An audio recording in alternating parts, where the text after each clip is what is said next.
Be welcome, sirs and miladies, to lesson 5 and the last lesson of the only Vocaloid tutorial you'll ever need. In this video, I'll be showing you how to mix and master your Vocaloid song. Let's get started.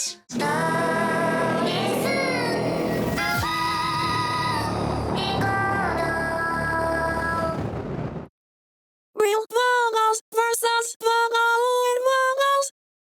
When mixing a song with Vocaloid, it's good to remember that we need to treat our Vocaloid as a true singer in the mix. This means that the vocals should be in front of the mix and in your face. You should also be able to hear the lyrics very clearly. A fact to keep in mind though, is that Vocaloid is not like a raw vocal track that you would usually work with after a studio session. A real recorded voice has a lot of dynamics, can change color throughout the recording. For example, the distance to the microphone can change in between takes. If I just turn my head a little bit like this or like this, my voice already sounds different. So can you imagine if you're a vocalist recording your vocals? A Vocaloid, however, does not have these problems. A Vocaloid has always the same dynamics and the same color by default. This means that Vocaloid vocals need less compression and EQ and automation than regular vocals. Considering all this, mixing with Vocaloid will usually be a little bit easier than with a real recorded vocal. Another reason to use Vocaloid instead of a real singer in pop music. Let's see how we can achieve a good mix with our Vocaloid. I will be using my own track called Strawberry Time for my band Dress Up Town's first album. Sit in the mix. Let me show you how I approach the EQ, compression and panning when processing a Vocaloid track. These effects can make your Vocaloid sit correctly in the mix. So here in this mix, I made a loop here in the verse and pre-chorus of this song. Let's first listen to it, how it is right now. So we can already tell the vocals are way too soft. Okay, let's go into our mixer in Cubase. Here we go. So here's our Vocaloid main. I also have a Vocaloid octave, but I will mute that one for now. I will mute all the other vocals and the backing vocals as well. We will only focus on our main vocal right here.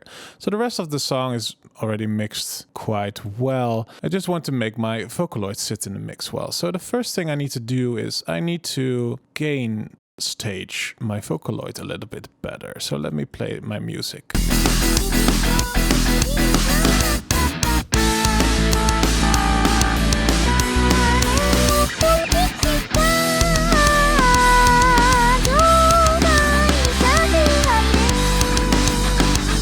So now it's already getting a little bit louder. I just need to make sure that I'm never peaking with my vocals. Let's try again. You can also see that my drums here are peaking. That's also not good. Let me put a brick wall limiter on it so it won't peak anymore.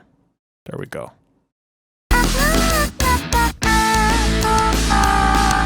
Great, no clipping. I see some clipping here in my Vocaloid main. Let me also put a brick wall limiter on it, just to keep it a little bit tamed. But our Vocaloid is not really sitting in the mix. Let me grab an EQ here. So I already have an EQ and let me open it up. So let me show you what I did. So first, I like to take out the low frequencies, because in the low frequencies, we want to have our bass and our kick drum and stuff like that, not our vocals. We want our vocals to open up more on the low mids and on the high ends. I can show you the difference if I take away the low end. Let me turn off all these parameters and this one as well. And let's listen.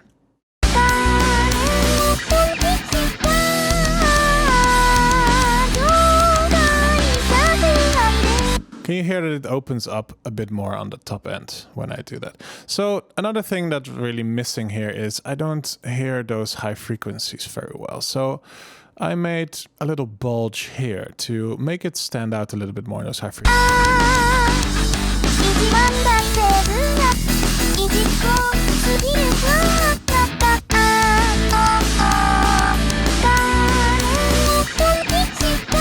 Can you see that it jumps out more? I'm also making it louder. That's not good. I should make it a little bit softer so it stays the same volume with the output. Another thing I did was scoop out these frequencies. I will let you hear why I did that.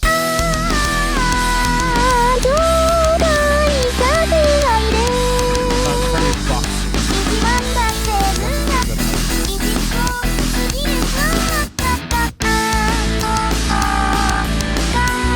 And finally, I added a little bit of low end to give a little bit of presence and power to the voice.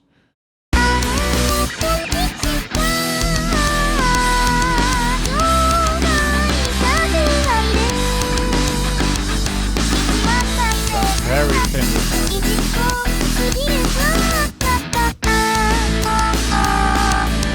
So now that my Vocaloid is EQ'd a little bit better, it sits in the mix already a lot better than before. Note that I also prefer to have my EQ before my compression. I tend to think that I don't want to compress the frequencies that I won't use anyway. That can differ for any producer, and please do what sounds good to you. I generally like to use 2 compressors, one to even out the dynamics a bit and one to really give character to the track. So let me grab this compressor. This compressor, I have a high ratio, but I don't want to suck out too much dynamics out of the vocals.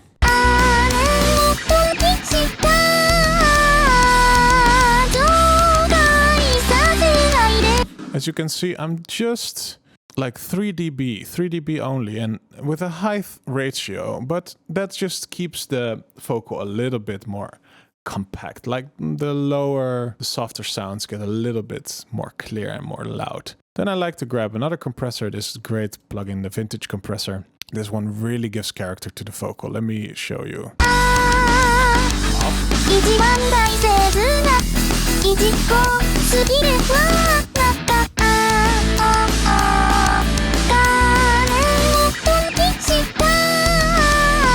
You can really hear that really gives character and power and depth to this vocal.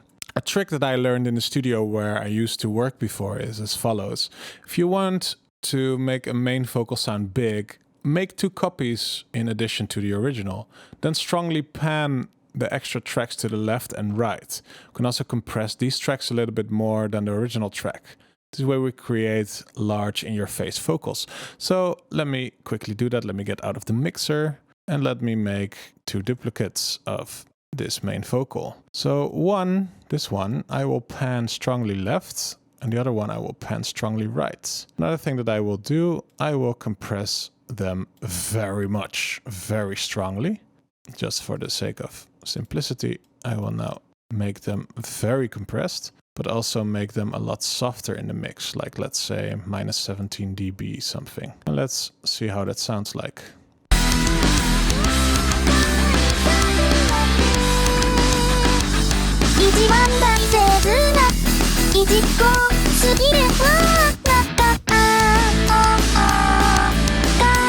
So without, sounds like this. You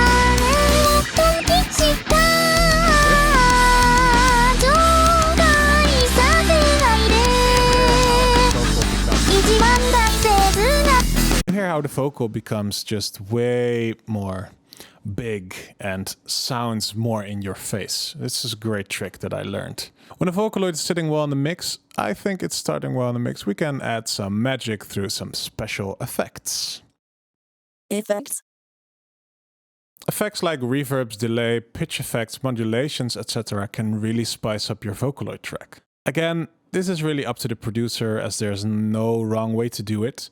Still, there are some tips that can help you out. Make sure that these types of effects are always used as a send in your project. This gives you more control, as you can apply EQ and panning to your effects separately. If you do this on the track directly, you can't do that anymore. Another advantage as well is the fact that your dry Vocaloid channel stays untouched. For example, let me add some reverb to this Vocaloid. So here I have a reverb room. Let me turn it on and let me dial it in until I think it sounds good.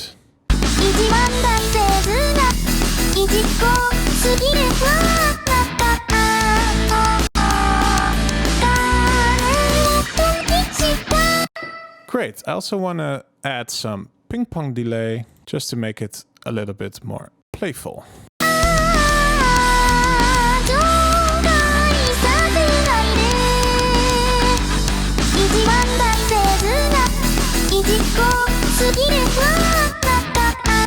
Let me also add a chorus. So what I need to do then is go to Projects to make a send.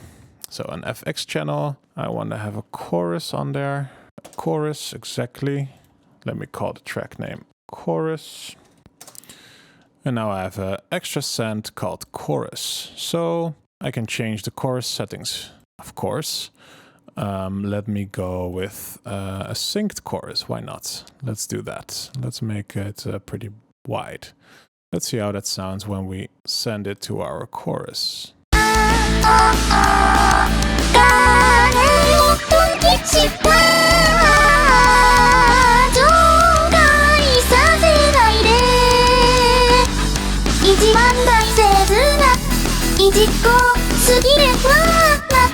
Very special. Sounds very special to me. I could use this in a track for sure.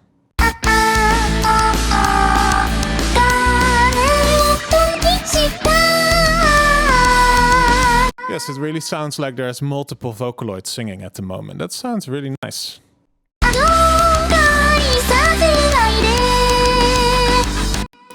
For me, this sounds good. A little bit less of this, a little bit less of this. And I think, yeah, we made our Vocaloid fit in the mix, and we didn't do anything in terms of vocal editing or having to pitch correct or having to make the timing more correct. It's all just correct by default. Of course, we can make imperfections ourselves, but if we don't want to do that, it's very fast, and we've got a mix with Vocaloid. Mastering. After we got a good mix that peaks around 12 dB, it's time to master our track. I don't consider myself a great mastering engineer, but I do have some tips for you. Personally, I like to use the iZotope Ozone 7 for my mastering. Don't worry if you don't have this plugin, all the effects that are available in iZotope can also be found in Cubase as stock plugins. Effects like limiters, multiband compressors, EQs, imagers, etc. They are available in every DAW as stock plugins, so you can do this in your own DAW with your own plugins as well. Let me show you how I master my track while using a professional Vocaloid track as my reference. So reference is key here. So let's get a Vocaloid production in here, shall we? So the way that I use a reference, I have here the song Raspberry Monster from Hatsune Miku. And what I do, I make sure this doesn't go to any bus, but do a Q send. And then in my mixer, I can toggle between my own mix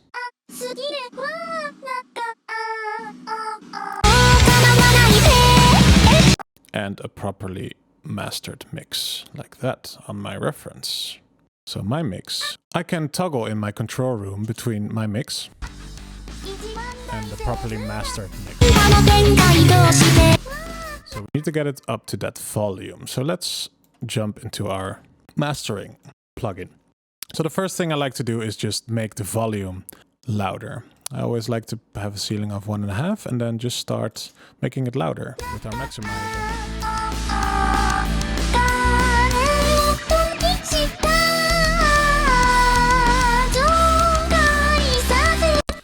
So I think it's coming in a little bit not hot enough. So let me just tweak a little bit of the pre-gain on my master. And now it should come in way hotter.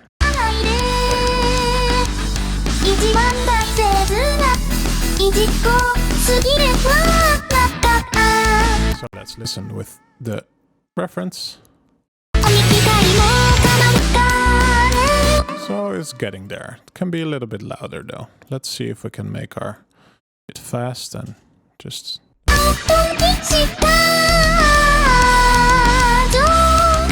So I think we did what we could do now. With the dynamics we can also make it a tiny bit louder.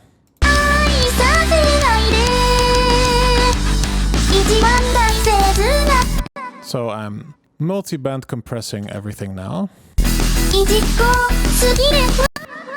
Just adding a little bit of gain. Making sure that everything just gets reduced around 1 dB. And I can add some 1 dB on this multiband.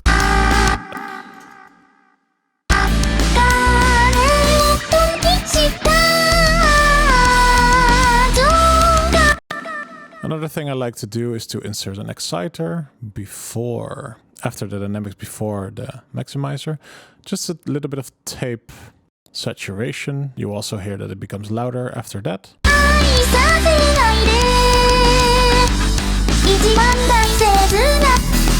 So it puts some frequencies in between, makes some extra excitement and some distortion sounds in it. It's fills up your mix a little bit. With the EQ, I can...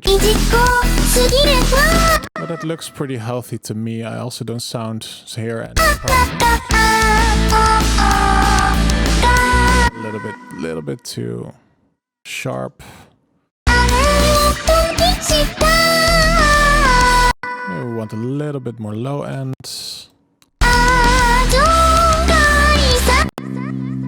And let's see what we can do more. We can do an imager also before the maximizer. And these frequencies, well, we can just slightly make the mix sound a little bit more broad. Let's reference again.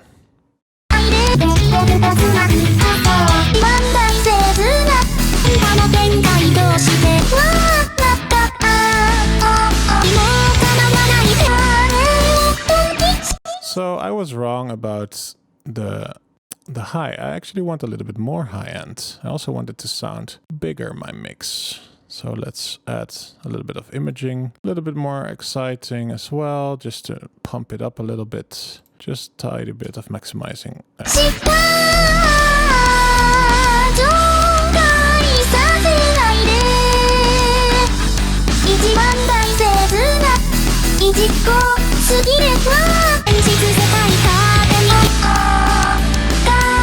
I hear that our drums needs to be louder here.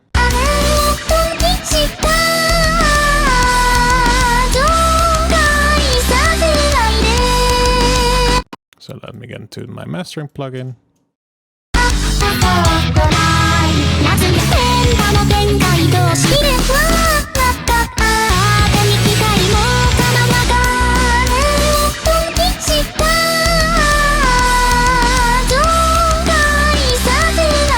Make sure it's never clipping. Let me turn on some true peak limiting.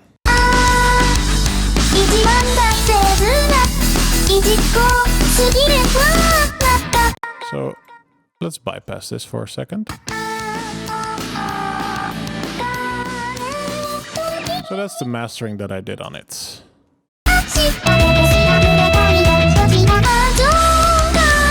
So that sounds pretty good to me already. Again, I'm not the best mastering professional that there is. I would usually send it to someone else to master it, but this sounds already pretty good to me. Let's bounce our Vocaloid song. Bouncing. Make the markers from the beginning to the end of the song, which is right here. Great. So let's press File, press Export, Audio Mix Down.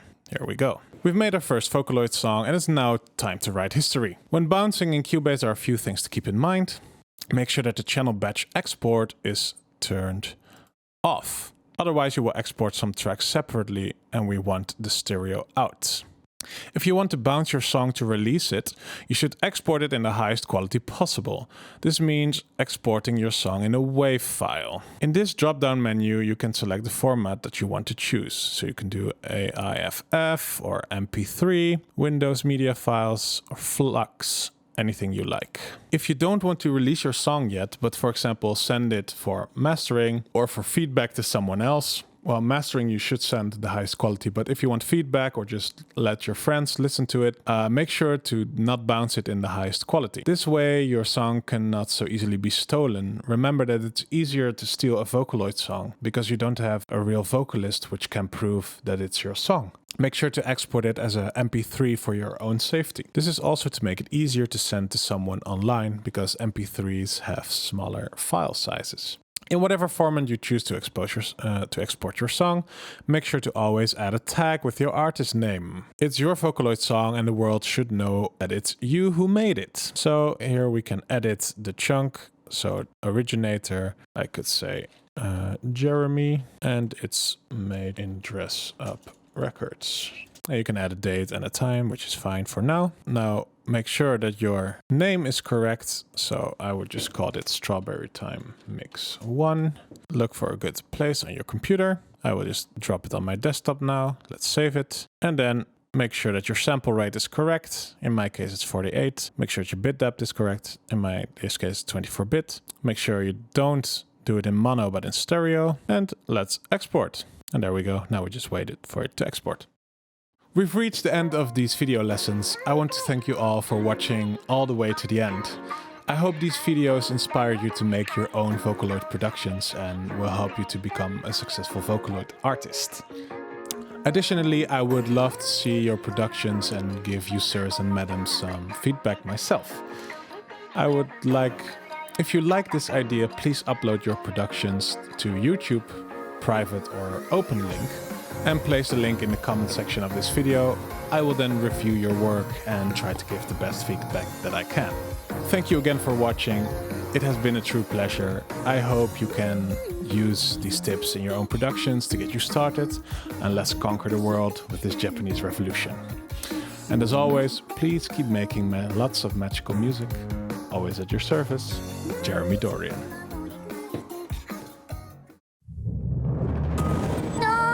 ポケットつないるあの